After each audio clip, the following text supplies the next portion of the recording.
Assalamualaikum warahmatullahi wabarakatuh. Bapak Ibu yang Allah muliakan, mari kita buka pengajian kita dengan membaca basmalah.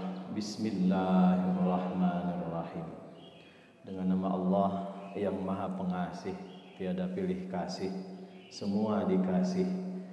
Yang maksiat saja Allah kasih nikmat, kalau mau berusaha apalagi yang taat. Ar-Rahim, Allah yang Maha Penyayang tak terbilang.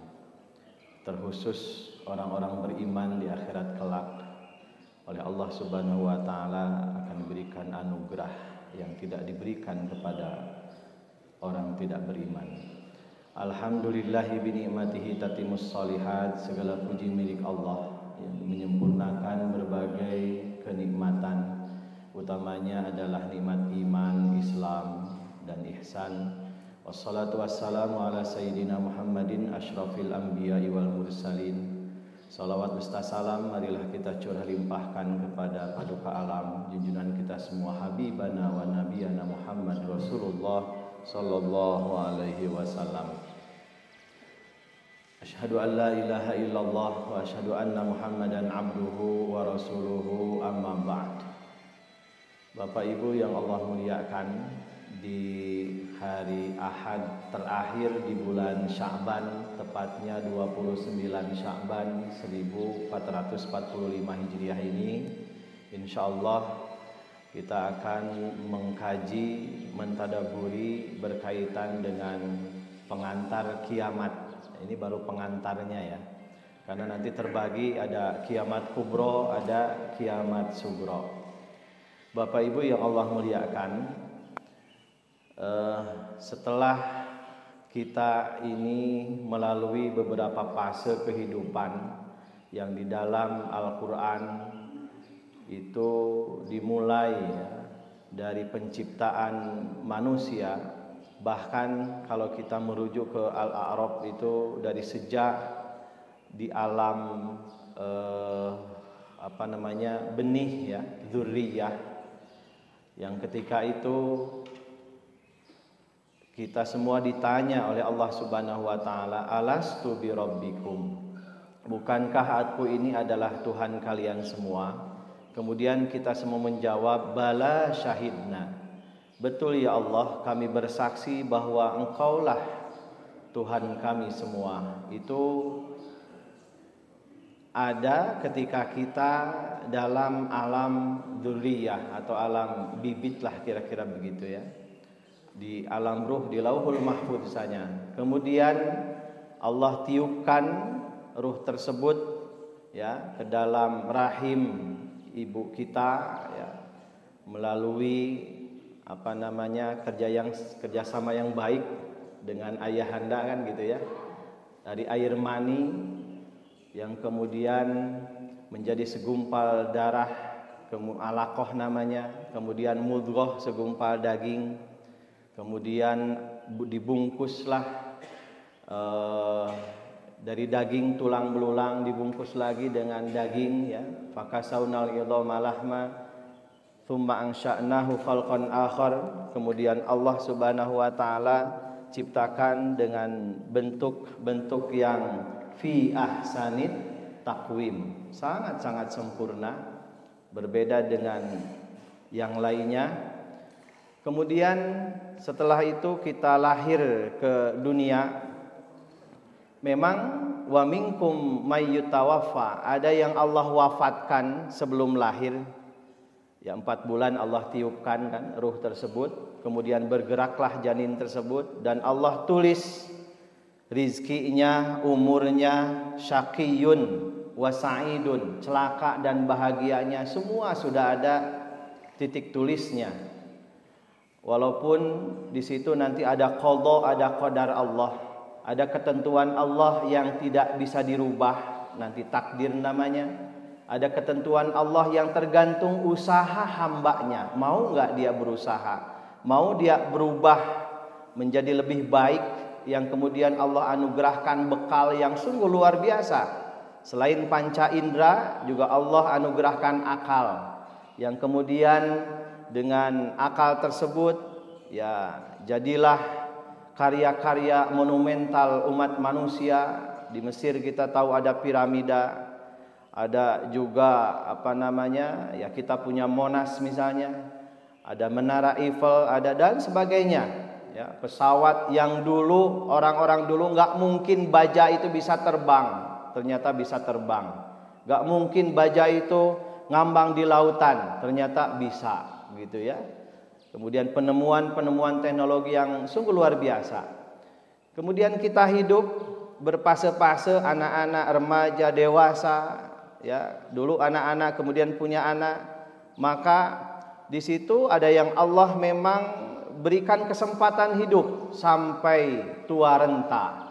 Tapi ujung-ujungnya setelah itu kemudian Allah mewafatkan kita semua, ya. Dan memang di usia dewasa atau tua renta itu ada yang pikun, ada juga yang tidak pikun. Salah satu supaya tidak pikun adalah perbanyaklah membaca Al-Quran, kemudian juga kajian ilmu, terutama juga sholat tahajud. Bapak Ibu yang Allah muliakan, kemudian summa innakum ba'da dzalika lamayitun. Setelah hidup di dunia, kemudian kita memasuki pintu selanjutnya. Jadi tadi ada pintu dari ruh ke rahim, kemudian terlahirlah ya kita, itu juga melalui pintu. Kemudian wafat, ya, itu juga ada pintunya. Al-mautu babun, kematian itu adalah pintu. Maka ketika itu masuklah kita ke alam penantian yang orang menyebutnya dengan alam barzakh, alam kubur begitu ya.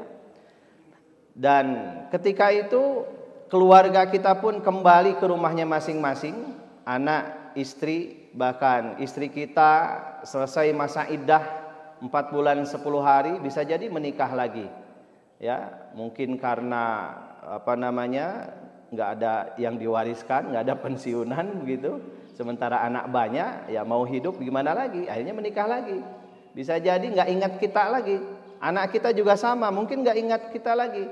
Satu-satunya yang akan menemani kita di alam kubur itu ya amal soleh. Antara lain adalah bacaan-bacaan ayat suci Al-Quran. Bapak Ibu yang Allah muliakan, nah mungkin sampai situ dulu ya. Nah, setelah manusia hidup di dunia, maka tibalah waktunya seluruh alam semesta ini akan mengalami kehancuran dan kebinasaan. Semuanya binasa. Kullu man 'alaiha fan. Yang maha kekal abadi hanyalah Allah semata. Wa yabqa wajhu rabbika dzul jalali wal ikram. Kemudian dalam surah Al-Hajj, Allah Subhanahu wa taala berfirman, wa anna as-sa'ata atiyatun la raiba fiha wa anna Allaha yab'atsu man fil qubur. Sesungguhnya kiamat itu pasti datang, tidak ada keraguan padanya, dan sesungguhnya Allah akan membangkitkan siapapun yang ada di dalam kubur. Nah, ini masalah kubur juga ya. Kubur itu kan macam-macam. Ada orang bertanya, bagaimana kemudian orang yang tenggelam di lautan lalu dimakan ikan? Maka jawabannya, itulah kuburnya. Bagaimana dengan orang yang terbang di pesawat lalu pesawatnya hancur kena bom atau meledak misalnya? Itulah kuburnya. Bagaimana dengan orang kemudian masuk ke antariksa tiba-tiba hilang karena konon di atas itu ada black hole ya, lubang hitam. Ya, nggak kembali lagi ke bumi. Ya, kalau dia wafat itulah kuburnya dan sebagainya.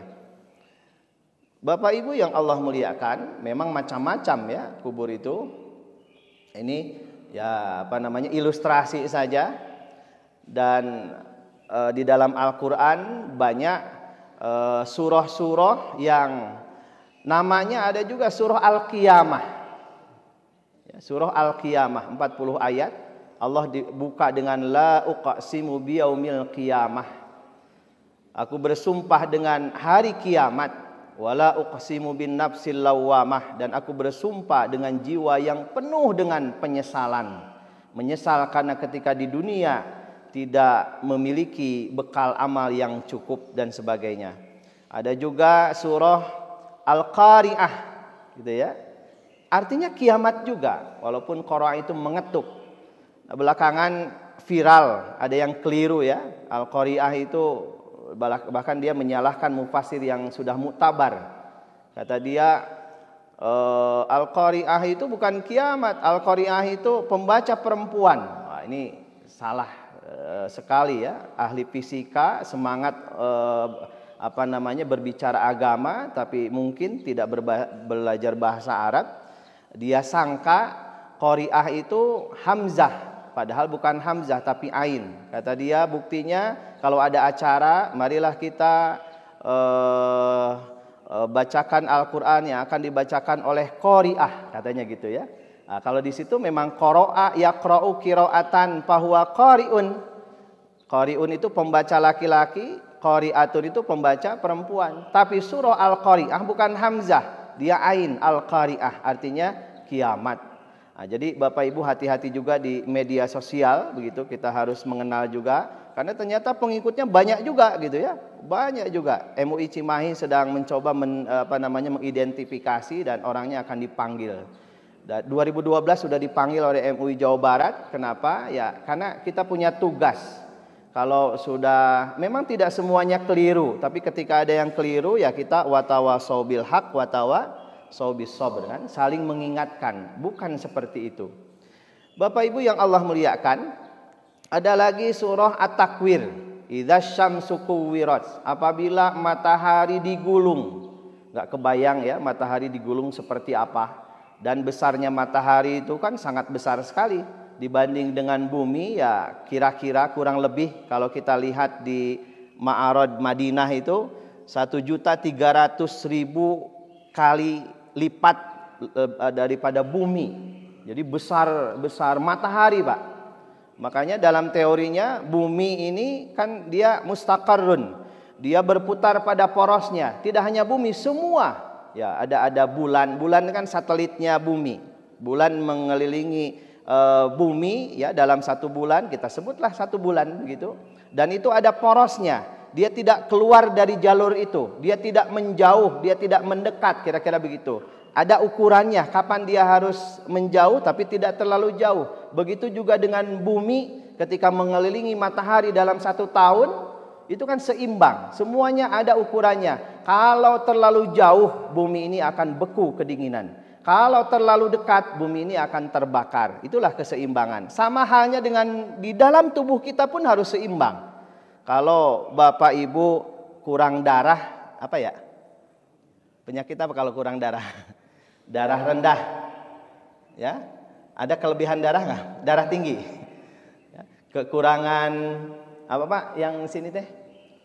Garam apa Pak? Gondok ya? Nah, gondok gitu ya. Kelebihan gula ya gula. Kalau kekurangan gula ada nggak Pak? Lemes ya? Ya, artinya badan kita ini semuanya harus seimbang. Minum kan? Minum harus berapa sekali? Bahkan saya pernah bertanya kayak kepada orang tua yang usianya 90 tahun. Saya bilang, kok Bapak sehat luar biasa, dipantang nggak makan? Oh nggak dipantang. Lalu gimana supaya sehat? Yang satu bilang, ya saya kalau bangun katanya langsung minum air hangat agak panas dikit. Kalau bisa 1 liter, tapi kan nggak bisa langsung ya. Nah, setelah itu biasanya dikeluarkanlah kotoran itu. Kemudian saya tanya lagi ke Prof. Ahmad Sanusi ya, beliau masih ada. Beliau kalau bangun itu sholat tahajud, wudunya itu keluar. Jadi kalau zaman dulu itu wudunya itu timbaan pertama, tapi kan sekarang kita nggak nimba ya, air pertama itu katanya sehat. Selain juga keluar itu ya udaranya sejuk dan sebagainya. Para ulama terdahulu mereka sebelum sholat tahajud itu malah mandi Pak, mandi ya, niat mau sholat tahajud, mandi pakai minyak wangi, pakaiannya yang terbaik. Kenapa? Mau menghadap Allah Subhanahu Wa Taala.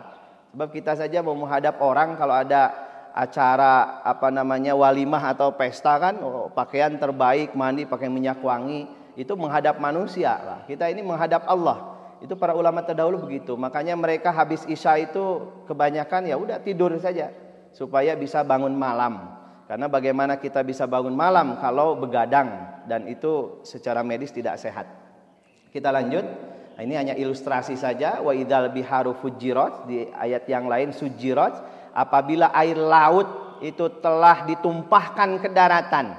Daratan ini kan seperberapa Pak? 1/5 apa 1/4 ya? Daratan ini lebih banyak lautan. Nah kebayang kalau air laut itu tumpah ke daratan, dunia ini nggak ada daratan, semuanya air. Dan airnya nggak dingin, panas airnya itu, panas sekali. Dan ya tentu tidak akan ada kehidupan. Dalam surah Al-Hajj kemudian Allah Subhanahu wa taala berfirman, "Ya ayuhan nasu taqu rabbakum." Wahai manusia, bertakwalah kalian kepada Allah. Takutlah kalian kepada Allah. Inna zalzalatas saati syai'un 'adzim. Sesungguhnya kiamat itu adalah sesuatu yang amat dahsyat. Yauma tarawunaha tadhalu kullu murdi'atin. Ketika ada seorang ibu menyusui, karena kagetnya dengan kiamat, ada ledakan dahsyat kan begitu, maka bayi yang disusuinya itu terlepas. Bahkan wa antum taro, engkau akan melihat wanas, orang-orang itu sukaro, seperti yang mabuk, padahal mereka wa mahum bisukaro, padahal mereka tidak mabuk. Dulu waktu ada gempa dan di Pangalengan itu, Bapak Ibu kan di Pangalengan banyak ini ya, kebun teh ya. Kebun teh itu kan kayak karpet, itu kayak di gini-gini, umbak-umbak begitu. Ya, iya, makanya bangunan yang kurang itu ya dia roboh gitu ya. Jadi ya kayak karpet aja dia berumpak-umpak sehingga orang seperti mabuk padahal tidak mabuk, dan itu Al-Qur'an yang menjelaskan. Bapak Ibu yang Allah muliakan, oleh karena itu penting bagi kita untuk mengimani terhadap hari kiamat. Kenapa? Karena mengimani, percaya, meyakini adanya hari kiamat itu termasuk pokok ajaran agama. Ya, artinya rukun iman. Artinya kalau implikasinya bagi orang yang tidak percaya hari kiamat termasuk sesat, bahkan keluar dari agama Islam. Mengapa? Karena akan berdampak terhadap keimanan fase-fase berikutnya. Kalau dia tidak beriman dengan hari kiamat, dia tidak akan beriman dengan hari berbangkit. Dia juga tidak akan beriman di hari di mana manusia dikumpulkan di sebuah padang yang nan luas yang kita sebut dengan mahsyar. Mahsyar itu tempat berkumpul. Ya, dia juga tidak akan beriman terhadap catatan amal, rapot begitu ya. Nah, berkaitan dengan catatan amal ini kan hari Senin, hari Kamis itu kenapa Nabi berpuasa? Salah satu alasannya itu, ya, karena di situ adalah catatan amal, tutup buku mingguan, kira-kira begitu. Terkhusus Senin, ketika ditanya, "Baginda, mengapa engkau senang berpuasa di hari Senin?" Lalu beliau menjawab ada 3 jawaban. Li'annani wulidtu fi, karena aku dilahirkan pada hari Senin, maka aku bersyukur atas kelahiranku. Syukurnya dengan berpuasa. Yang kedua, karena Al-Quran pun diturunkan di hari Senin, dan Allah mengutus aku juga di hari Senin, maka aku bersyukur kepada Allah. Jalannya adalah dengan berpuasa. Orang tua kita dulu kan suka puasa wedal ya, tapi kalau ditanya mana dalilnya nggak tahu ya. Ternyata dalilnya itu, dalilnya hadis sahih gitu ya. Bapak Ibu yang Allah muliakan, orang yang tidak beriman kepada kiamat, ya, mana dia tidak akan beriman juga terhadap adanya jembatan yang kemudian disebut dengan Shiratal Mustaqim, jembatan yang lurus, yang wallahu alam kata para ulama itu sangat-sangat tajam gitu ya. Dan yang menyeberang di situ macam-macam nanti. Ada yang kalbarkil khatib, bagaikan kilat yang menyambar langsung nyampe. Ada yang seperti burung terbang gitu ya. Wallahu alam. Ada yang berlari, ada yang jalan, ada juga yang ngesod begitu ya. Ada juga yang dia berjalannya dengan kepalanya lalu terpeleset jatuh ya. Jatuh kemana? Di bawahnya neraka ya, di bawahnya neraka itu.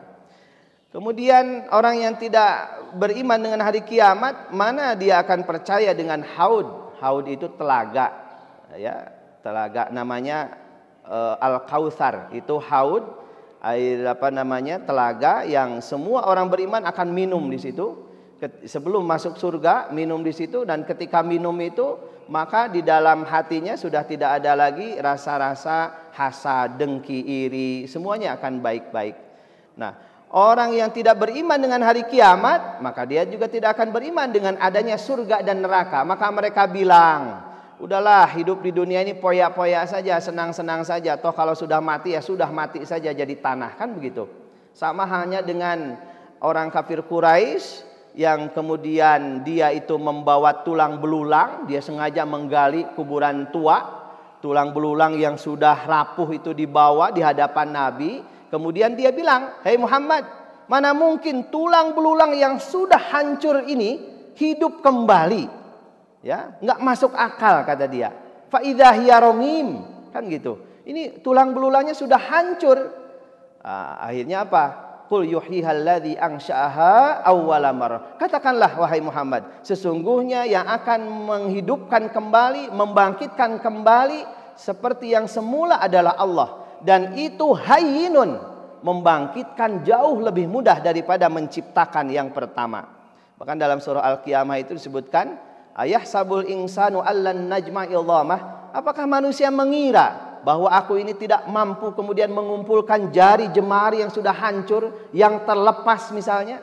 Di dalam surah Al-Baqarah, Nabi Ibrahim alaihissalam bilang kan begini, wa idz qala Ibrahim rabbi arini kaifa tuhyil mauta, kan gitu ya. Ya Allah, perlihatkanlah bagaimana engkau itu menghidupkan yang mati. Akhirnya kata Allah, ambil burung ya, kemudian potong 4 bagian.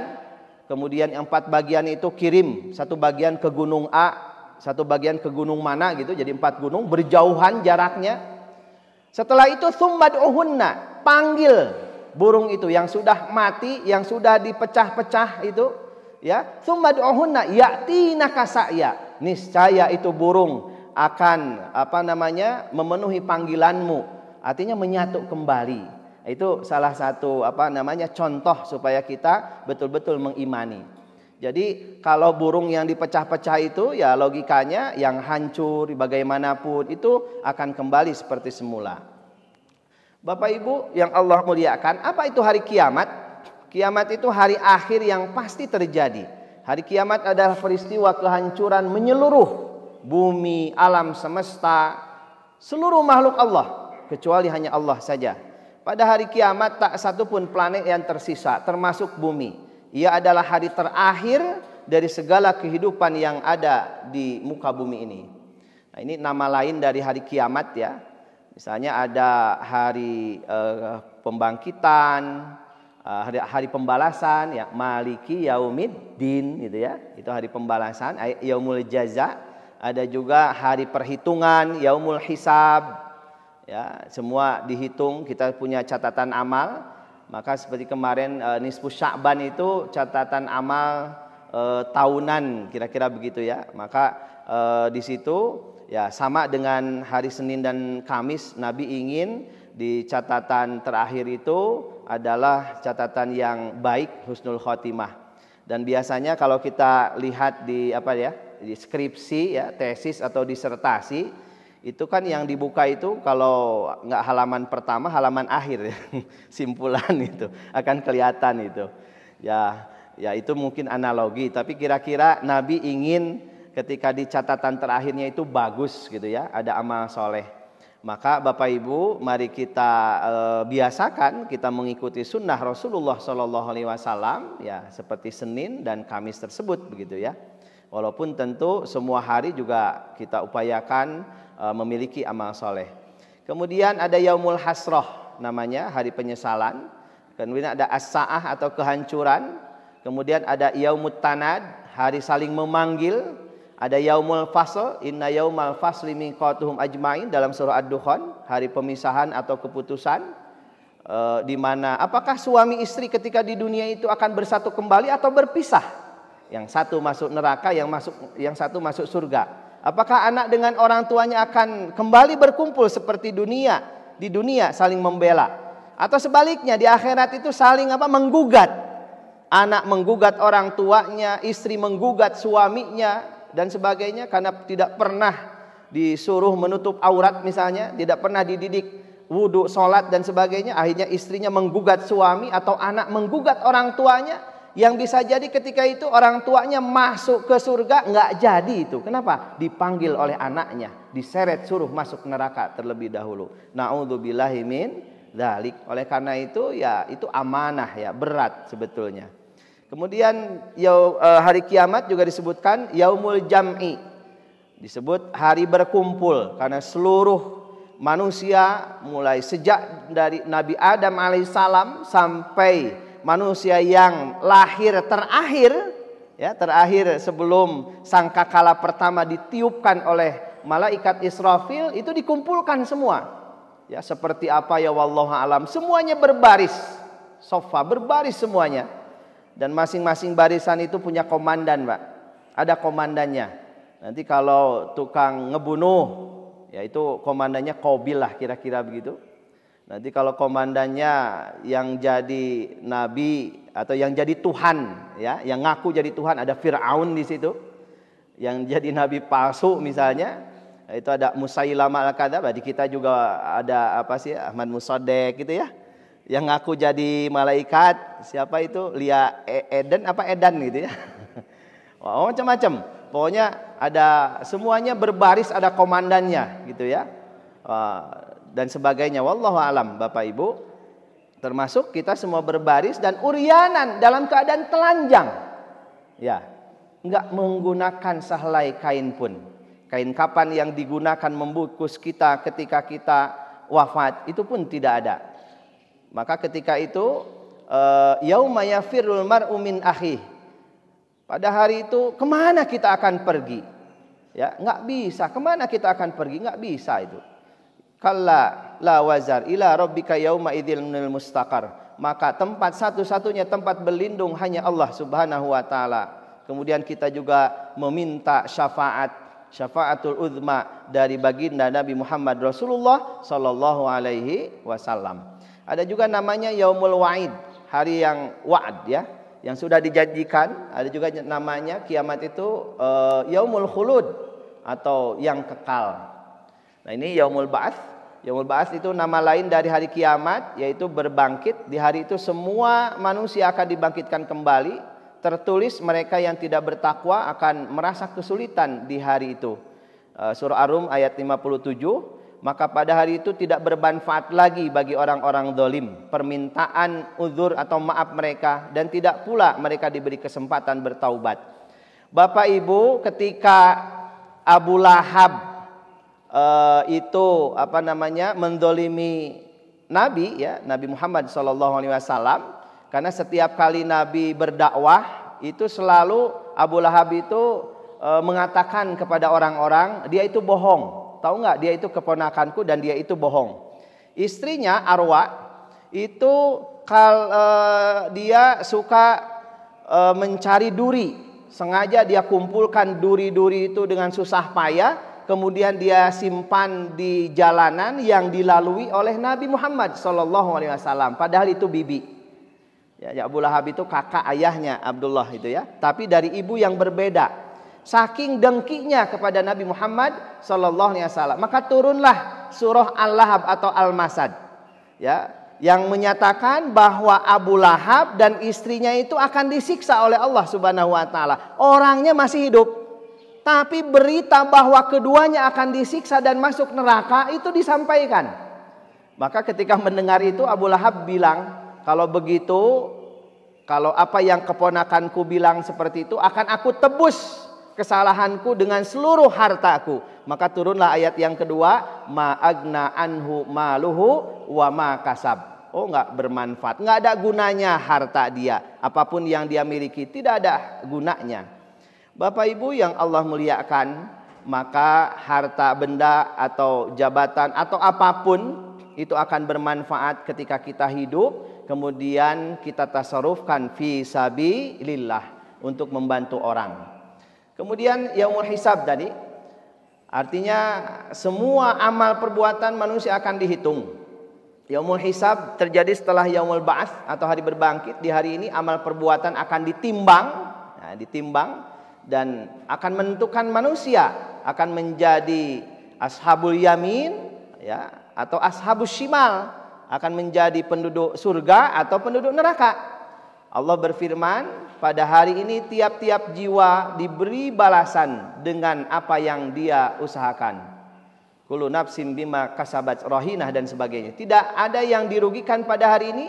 Sesungguhnya Allah amat cepat hisabnya. Semua dihitung. Maka itulah gunanya pahala. Bapak Ibu, kalau kita sholat berjamaah, kata Nabi, derajatnya, pahalanya 25 sampai 27. Kan gitu ya. Dan itu berjamaah. Setiap langkah dari rumah itu, kulli khutwatin, dijadikan satu kebaikan.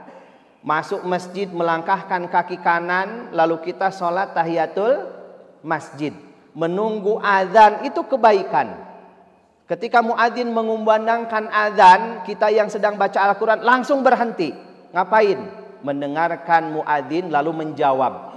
Kata muadzin, Allahu Akbar, Allahu Akbar. Kita jawab, Allahu Akbar. Jadi tidak begini, kita baca Al-Quran, muadzin adzan terus muadzin baca Al-Quran. Ternyata tidak begitu. Ketika muadzin mengumandangkan adzan, berhentilah semua aktivitas, termasuk baca Al-Quran, termasuk wiridan. Lalu apa? Kita dengarkan muadzin, lalu kita jawab ya adzan-adzan tersebut. Hayya 'alas shalah, gitu ya. Mari kita salat, kita jawab la haula wala quwwata illa billahil aliyyil azim. Hayya 'alal falah, kita jawab la haula wala quwwata illa billahil aliyyil azim. As-salatu khairum minan naum, gitu ya. Salat itu lebih baik daripada tidur, kan gitu. Kita jawab shadaqta wa bararta wa ana ala dzalika minasyahidin, dan seterusnya kita jawab. Itu dapat pahala. Selesai kita menjawab, kita berdiri salat qobliyah, itu pun pahala. Antara azan dengan qomat ada waktu ijabah, maka Bapak Ibu kita berdoa apa yang kita inginkan, minta kepada Allah Subhanahu wa taala. Makanya ada jeda kan, dari azan ke iqomah itu beberapa menit, 10 menit, 15 menit. Maksudnya memberikan kesempatan untuk orang dia salat qobliyah, apalagi qobla subuh ya. Kata Nabi, qobla subuh itu khairu minad dunya wa ma fiha, lebih baik daripada dunia dan isinya. Kita tahu isi dunia kan emas, intan permata, tapi ternyata nilainya kalah dengan 2 rakaat salat fajar atau qobla subuh. Bapak Ibu yang Allah muliakan, kita terus ya, ini yaumul hisab, tetapi tentu ada yang harus kita pahami ya Bapak Ibu. Karena mentang-mentang dia misalnya umroh tiap bulan, kemudian dia hitung, oh pahala sholat saya kan di Masjidil Haram 100.000. Dia hitung, wah pahala saya banyak gitu ya. Nah, udah nabung. Nanti dia enggak sholat sunat, bahkan bisa jadi tersolat gitu kan. Wah cilaka gitu ya. Kalau begitu celaka. Bapak Ibu, Allah Subhanahu wa taala amat senang kalau kita senantiasa bersujud kepadanya. Allah memberikan pahala. Tapi masalah masuk surga itu semuanya karena rahmat Allah Subhanahu wa taala, bukan karena amal kita. Loh, kalau bukan karena amal kita, lalu kenapa kita beramal? Karena Allah memerintahkan. Dan kita bisa beramal itu kembali lagi karena rahmat Allah. Seandainya tidak ada rahmat Allah, tidak pada pagi hari ini kita tidak sholat subuh di masjid ini. Karena tidak sedikit saudara kita yang tidak bisa ke masjid karena sakit, karena harus pergi bekerja, nunggu jadwal kereta api gitu ya, atau karena di pasar ya dia nggak bisa berjamaah karena di pasar misalnya dan sebagainya. Ya kalau malas mah nggak usah diucapkan gitu ya. Kalau malas mah nggak usah kita bilang, karena ya kemalasan itu pasti ada saja gitu ya. Terutama ya para pemuda, kalau kita yang sudah berumur ini ya tentu seharusnya ke masjid, jadi ahli masjid. Lagian ngapain gitu ya kalau kemudian tidak beribadah gitu. Bapak Ibu yang Allah muliakan, kemudian Yaumuddin, hari pembalasan. Yaumuddin ini hadir dalam surah Al-Fatihah ya, Maliki Yaumiddin yang kita baca. Ya, yang menguasai di hari pembalasan. Di hari ini manusia akan menjawabkan perbuatannya, termasuk amalan sholat, puasa, haji, zakat, sedekah dan sebagainya. Oleh karena itu Bapak Ibu, kita memperbanyak amal ya di dunia ini sebagai bekal untuk kehidupan berikutnya. Termasuk juga kita memperbaiki diri dengan membaca istighfar. Salah satu kriteria tanda orang beriman, kebiasaan orang beriman bertakwa itu wabil ashari hum yastaghfirun. Di waktu sahur mereka itu memohon ampunan kepada Allah Subhanahu wa taala. Apakah dengan astagfirullahaladzim singkat, atau ditambah astagfirullahaladzim alladzi la ilaha illa huwal hayyul qayyum wa atubu ilaik. Mangga.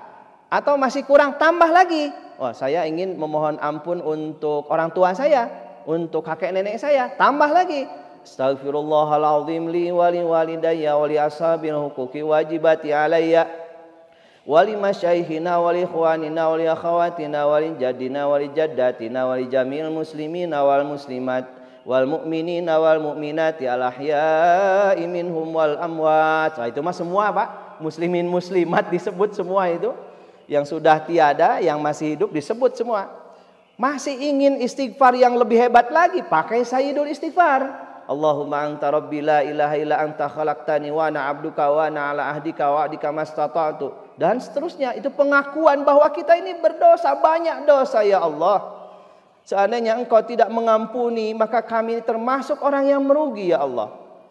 Bapak Ibu yang Allah muliakan, sekali lagi bahwa di antara karakter kebiasaan orang beriman dan bertakwa itu, dia bangun malam dan menjelang sahur dia beristighfar. Maka ketika nanti bulan Ramadan ya, di bulan Ramadan karena sunnahnya itu kalau kita berbuka itu disegerakan, tapi kalau sahur diakhirkan kan begitu.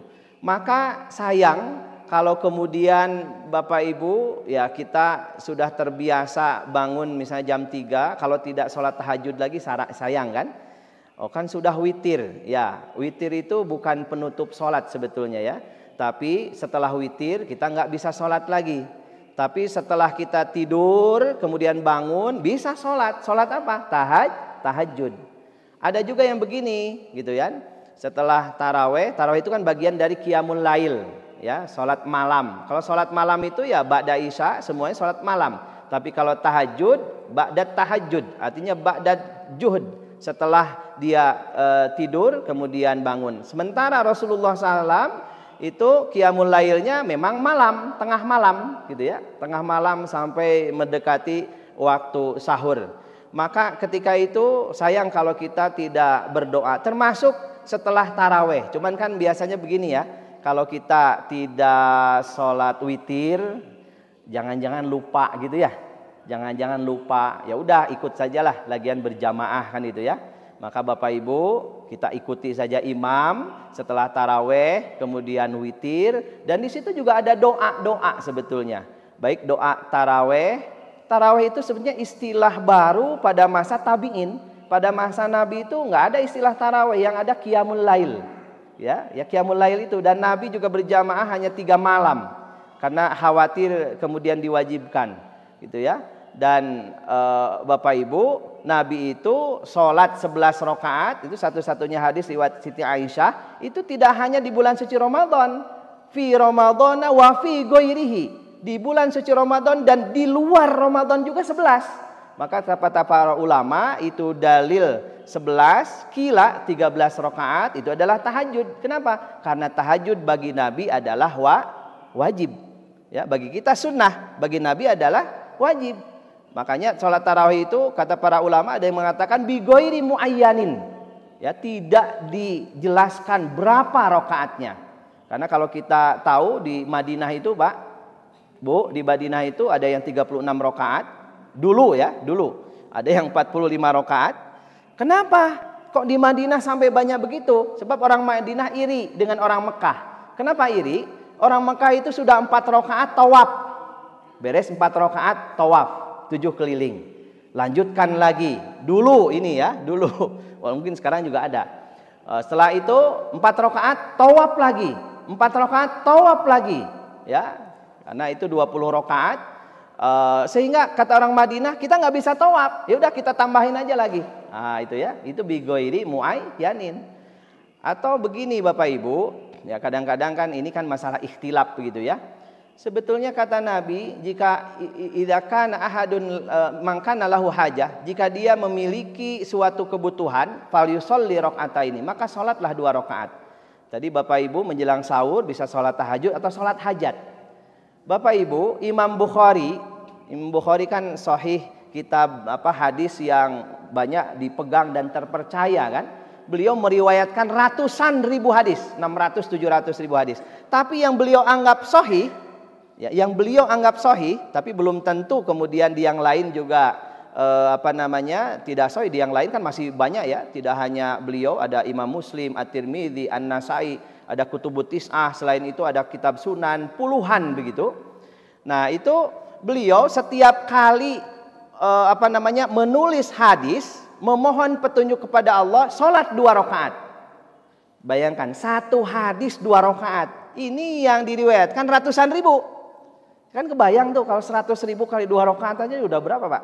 Dan penelitian beliau atas bimbingan Syekh Ishaq Ibnu Ruhawai itu 16 tahun, Pak. Kalau jadi dokter kalau sekarang ya, penelitiannya 16 tahun. Itu kan luar biasa. Itu yang dianggap beliau sahih di dalam kitab Al-Jami' As-Sahih itu. Dan itu kurang lebih 7.000 dari 600 atau 700 ribu hadis. Berarti kan kurang lebih 1% begitu ya. Tapi bukan berarti kemudian di yang lain tidak ada yang sahih. Artinya selain Imam Bukhari banyak juga hadis-hadis yang dianggap sahih. Karena istilah sahih, ghair sahih itu kan pada masa Imam Bukhari yang lahir 200 sekian Hijriah gitu ya. Pada masa Imam Asy-Syafi'i kan belum ada, Imam Bukharinya belum lahir kan. Kadang-kadang orang bilang begini kan, Imam Syafi'i nggak pakai Sahih Bukhari, Imam Bukharinya belum lahir kok ya. Imam Bukhari yang meriwayatkan hadis juga. Bapak Ibu yang Allah muliakan, kita teruskan sebentar lagi ya, Israq ya. Yaumul Hasrah ini penyesalan, manusia akan menyesal karena dia tidak punya amal atau bekal, karena mereka lalai, sehingga mereka bilang, ya laitani kuntu turaba. Duh, seandainya dulu ketika di dunia aku bukan jadi manusia, jadi tanah saja. Mungkin tidak seperti ini. Kemudian hari as-saah, kehancuran ya. Ada dalam surah Ghafir, sesungguhnya hari kiamat pasti akan datang, tidak ada keraguan tentangnya, akan tetapi kebanyakan manusia tidak beriman. Yaumut tanad, saling memanggil, ketika seseorang kerap berbuat dosa, neraka akan menanti dan memanggilnya. Hari ini pun tertuang dalam surah Ghafir sama, wahai kaumku, sesungguhnya aku benar-benar khawatir terhadap kalian akan siksaan pada hari saling memanggil. Yaumul fasl, ini dalam surah As-Saffat juga. Semuanya diputuskan ya, dipisahkan antara orang beriman yang tidak beriman, yang beriman penghuni surga, tidak beriman penghuni neraka. Dan bahan bakar neraka itu Allah jelaskan, waquduhan nasu wal hijarah. Bahan bakar api neraka itu ya manusia. Manusia yang kafir, maksiat, yang satu lagi adalah batu. Batu seperti apa? Batu yang disembah, yang dijadikan berhala. Tapi kalau batu-batu ini jadi perhiasan di surga. Seandainya batu-batu ini, permadani ini, kayu-kayu ini bisa ngomong, dia akan bersyukur. Terima kasih wahai umat manusia, engkau telah menempatkanku menjadi rumah ibadah. Ya, menjadi masjid, kira-kira begitu. Bapak Ibu, kalau ke Raudhah ya, di situ ada mimbar Nabi. Dan dulu Nabi sebelum punya mihrab itu suka duduk di ini onggokan pelepah kurma itu, Pak. Ada kan? Beliau bersandar ke pelepah kurma itu ketika mau ceramah begitu. Lalu ada sahabat membikinkan mihrab gitu. Kemudian ketika Nabi sedang khutbah itu terdengar suara rintihan, orang menangis seperti orang yang menangis. Ternyata yang menangis itu bukan orang, Pak, tapi pohon kurma. Gitu ya, bekas pohon kurma di situ. Kenapa menangis? Yang kemudian sekarang jadi tiangnya. Ketika Nabi bertanya, nah ini kan mukjizat begitu ya. Dia bilang kayak kurma itu, ya Rasulullah, dulu aku ini sangat bahagia karena menjadi sandaran engkau ketika duduk. Tapi sekarang aku sudah tidak dipakai lagi olehmu. Itulah aku bersedih, menangis. Itu pohon kira-kira begitu ya. Makhluk Allah yang kemudian ingin menjadi sandaran bagi duduknya Rasulullah Shallallahu Alaihi Wasallam. Apalagi kita sebagai umatnya harus lebih cinta kepada Nabi. Kemudian yang ke-8 Yaumul Jama', yaitu hari dikumpulkannya semua orang itu akan dikumpulkan. Ini dalam surah Asy-Syura ayat 7. Demikianlah kami wahyukan kepadamu Al-Quran dalam bahasa Arab supaya kamu memberi peringatan kepada Ummul Qura, penduduk Makkah dan sekelilingnya. Ada yaumul wa'ad, hari yang dijanjikan. Kemudian tadi yaumul khulud. Ini beberapa surah ya, Bapak Ibu. Ada Al-Infitor, langit terbelah, kiamat, zalzalah itu goncangan, Al-Qari'ah kiamat, An-Naba berita besar, Al-Waqi'ah juga kiamat, Al-Haqqah juga kiamat, Qaf 44, Yunus 46, Al-Kahfi, Al-Baqarah, An-Nahl dan sebagainya. Banyak sekali dalam Al-Qur'an yang berbicara tentang kiamat. Ini dalam surah Al-A'raf ayat 187. Mereka bertanya kepadamu tentang kiamat, kapanlah terjadi? Sesungguhnya pengetahuan tentang kiamat itu milik Allah Subhanahu wa taala. Tidak seorang pun yang dapat menjelaskan waktu datangnya, ya, kapan kiamat itu akan datang. Kiamat itu amat berat huru-haranya bagi makhluk yang di langit dan di bumi. Kiamat itu tidak akan datang kepadamu melainkan tiba-tiba. Mereka bertanya kepadamu seakan-akan kamu benar-benar mengetahuinya. Katakanlah, sesungguhnya pengetahuan tentang hari kiamat adalah di sisi Allah, tetapi kebanyakan manusia tidak mengetahui. Jadi kiamat kapan, hanya Allah yang Maha mengetahui. Tapi kemudian Allah memberikan tanda-tandanya yang kemudian kita sebut dengan asyratis sa'ah. Salah satu tandanya itu misalnya ayab syuwazina, sudah banyak yang berzina, minum khamr, ittakhadan nasu ru'usan juhala. Orang-orang itu memilih ulama, pemimpin yang tidak tahu.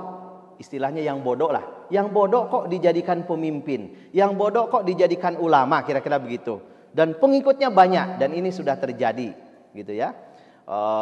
Di Indonesia ini kan unik.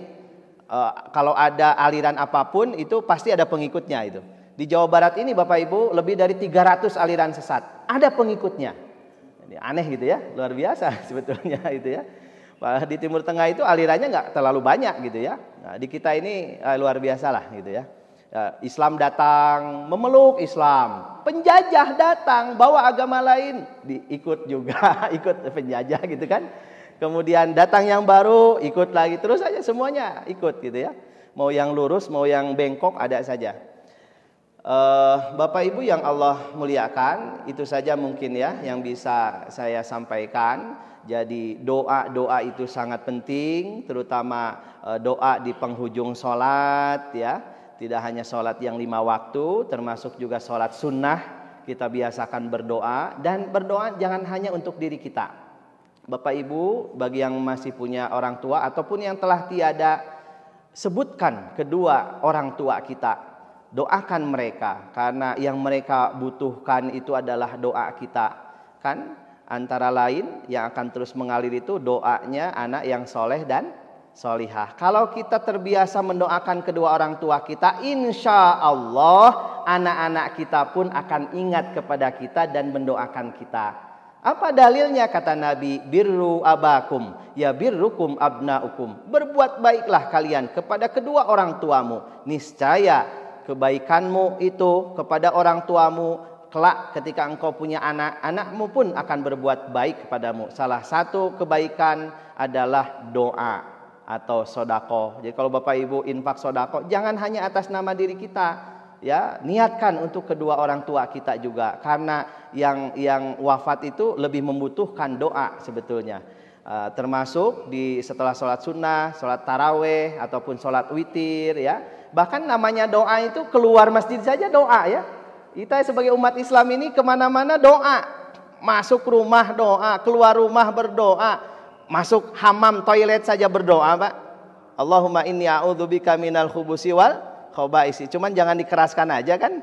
Keluar toilet saja berdoa, kemanapun berdoa, mau pakai pakaian berdoa kan begitu. Aduh nggak hafal, nah, kalau nggak hafal ya udahlah minimal Bismillahirrahmanirrahim gitu ya. Ya Allah, aku memohon kebaikan baju ini dan kebaikan yang ada di dalamnya, dan aku berlindung dari keburukan baju ini. Siapa tahu baju ini membawa madarat ya, membawa penyakit gara-gara bajunya bagus lalu dia sombong. Nah itu kan penyakit sebetulnya. Itu saja mungkin Bapak Ibu, kalau ada yang bertanya silakan, 5 menit ya. Silakan. Bismillahirrahmanirrahim. Assalamualaikum warahmatullahi wabarakatuh. Waalaikumsalam warahmatullahi Yang ditanyakan, maaf Pak, kan kalau warisan biasanya itu suka menimbulkan masalah. Betul, betul. Apakah kita sebagai umpamanya orang tua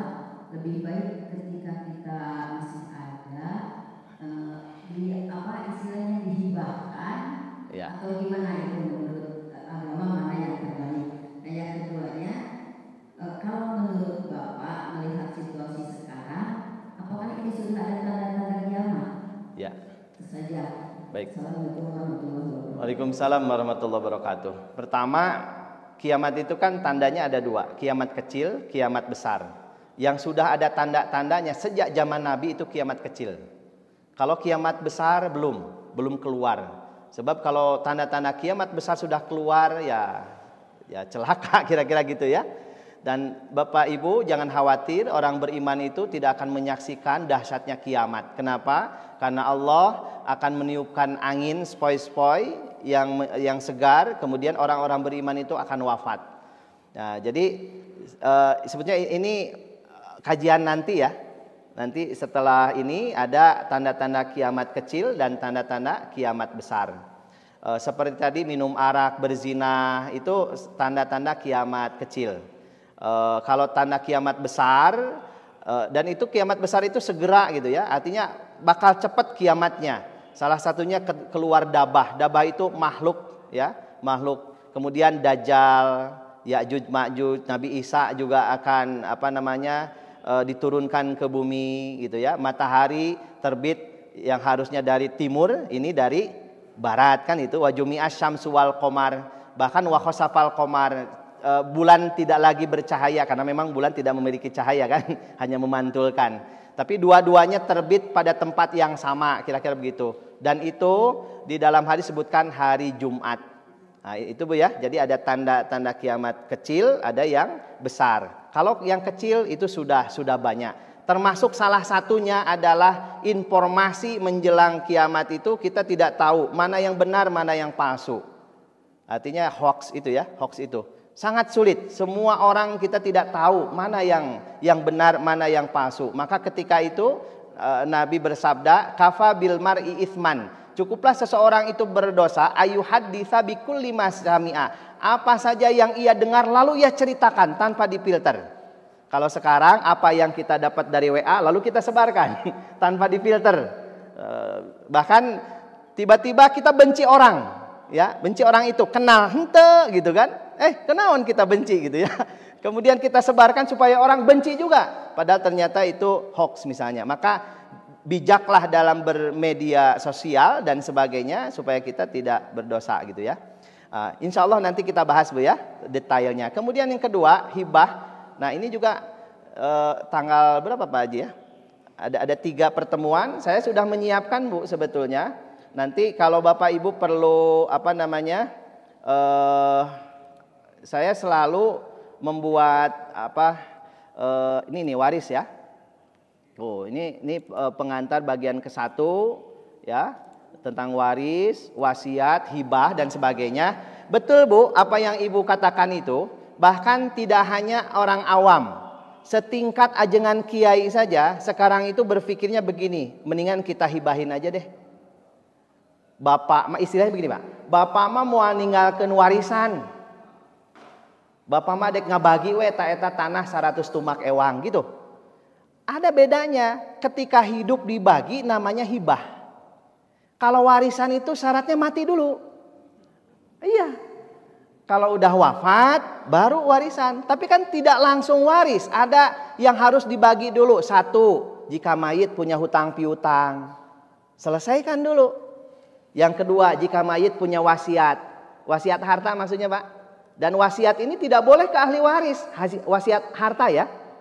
Ya, la wasiyata liwarisin. Maksudnya tidak ada wasiat harta kepada ahli waris. Oh, nanti dia dapat double Pak. Warisan iya, wasiat harta iya. Dan wasiat harta itu nggak boleh lebih dari 1/3. Jadi kalau si bapak misalnya, pona bapak dek wasiat ieu, kabeh ieu tanah atau bapak gaduh ieu tabungan 1 miliar, sadayana kanggo masjid. Maka itu gugur. Yang dijadikan masjid hanya 1/3 dari 1 miliar itu. Sisanya tadi hutang piutang, kemudian wasiat yang 1/3 itu ya, kalau memang seharga itu. Kemudian juga pengurusan jenazah. Bahkan dalam surah An-Nisa itu wa idza hadaral qismata ulul qurba, ketika pembagian waris kemudian hadir anak yatim, kerabat, alangkah baiknya mereka ikut dibagi. Supaya henteu ngalamun ngegel curug gitu ya. Karena yang dapat kan ahli waris. Dari sekian 25 ahli waris itu, kan kalau ada semua hanya 5 nanti. Suami atau istri, anak laki-laki, anak perempuan, ayah dan ibu. Yang lain nggak dapat gitu ya, ngegel curug Pak. Apalagi kalau banyak gitu ya. Ini masalah pelik. Insya Allah akan kita bahas di tanggal 15 ya. 15, 16, 17 sampai praktek. Termasuk nanti saya perlihatkan aplikasinya. Sekarang sudah banyak aplikasi. Tapi betul apa yang Ibu katakan itu. Kenapa mereka bilang mendingan dibagikan daripada waris? Karena takut terjadi sengketa pertikaian yang justru menjauhkan. Padahal kan wa malam yahkum bima anzalallah itu ya. Kalau sengaja jangan ada warisan itu kan nggak boleh sebetulnya. Sengaja orang tua semuanya dihabiskan dengan tujuan jangan ada warisan, itu nggak baik. Memang kata Nabi, ilmu yang pertama hilang itu warisan. Bukan ilmunya, prakteknya Pak. Ilmunya mah, di aplikasi juga sudah banyak Pak. Tapi yang mau mempraktekkan waris, itu lama-lama musnah Pak. Jangankan tadi masyarakat umum, ajengan, derajat kiai, profesor saja sudah begitu bilangnya. Karena mungkin nggak percaya diri kalau anak-anaknya soleh-solehah kira-kira begitu. Dan mohon maaf Ibu, yang paling banyak menentang perempuan. Iya, saya pernah ya ada kasus itu. Padahal dia pengacara anaknya itu. Jadi si bapaknya itu udah nikah punya istri 8. Wah repot itu. Ada yang pakai surat nikah punya anak Pak. Ada yang ada surat anak itu kelahiran ya. Itu sampai tes DNA dan sebagainya. Wah pelik itu. Kenapa perempuan? Karena perempuan itu kan satu bagian, laki-laki 2 bagian. Itu Pak. Makanya ada yang begini nanti atau dibagikan heula secara Islam, tangke tos gitu diridokeun nya, sadayana diratakeun. Iya, kalau laki-lakinya itu ikhlas. Kalau nggak ikhlas di dalam hati, jadi beban, jadi dosa itu. Insya Allah kita di 15, 16, 17 itu tentang waris.